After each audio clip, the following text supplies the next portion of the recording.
శ్రీ గురుభ్యో నమః. మనం ఈరోజు చూడబోయే వీడియోలో 2025 సంవత్సరంలో వృషభ రాశి వారి యొక్క ఫలితాలు ఎలా ఉండబోతున్నాయి, అలాగే ఈ రాశి వారు ఈ సంవత్సరంలో ఏ దేవత ఆరాధన చేయడం ద్వారా శుభ ఫలితాలను పొందుతారు, అలాగే ఈ రాశి వారికి ఈ సంవత్సరంలో ఒక వ్యక్తి కారణంగా పెద్ద గండమే పొంచి ఉంది. ఆ వ్యక్తి ఎవరు, ఆ గండం నుంచి తప్పించుకోవడానికి మీరు ఎలాంటి పరిహారాలు పాటించాలో ఇప్పుడు తెలుసుకుందాం.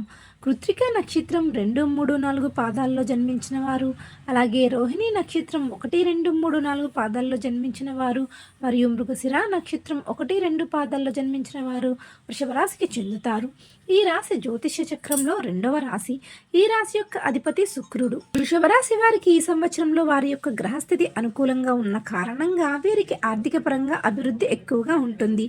అలాగే ఈ రాశి గల వ్యాపారస్తులకు మంచి లాభాలు వస్తాయి. అలాగే వీరికి కుటుంబ పరంగా మరియు ఆరోగ్యపరంగా కూడా ఈ సంవత్సరం ఎంతో అనుకూలంగా ఉంటుంది. అలాగే ఈ రాశి గల ఉద్యోగస్తులకు ఈ సమయంలో ప్రమోషన్స్ కూడా వస్తాయి. అలాగే వీరి యొక్క జీతం పెరగడంతో పాటుగా మీపై అధికారుల ప్రశంసలను పొందుతారు. అలాగే ఎప్పటి నుంచో మీ ఉద్యోగ బదిలీ కోసం ఎదురు చూసే వారికి ఈ సమయంలో మీరుకున్న ప్రదేశానికి మీరు ఉద్యోగం ట్రాన్స్ఫర్ అయ్యే అవకాశం ఉంది. అలాగే ఈ రాశి గల విద్యార్థులు ఈ సంవత్సరంలో ఎంతో అద్భుతంగా చదవడంతో పాటుగా మంచి కళాశాలలో సీట్ను సంపాదించుకుంటారు.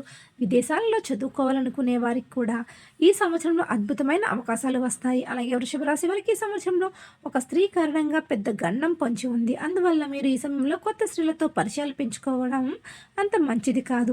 ఆమె కారణంగా మీరు ఎన్నో సమస్యలను ఎదుర్కోవడంతో పాటుగా మీ ప్రాణాలను కోల్పోయే అవకాశాలు కూడా ఉన్నాయి. అంతేకాదు వృషభ రాశి వారు ఈ సమయంలో పాటించవలసిన పరిహారాలు ఏమిటంటే, ప్రతిరోజు కేతుగ్రహ జపం చేసుకోవాలి. అలాగే కేతుగ్రహం దగ్గర ప్రతిరోజు దీపారాధన చేసుకోవాలి.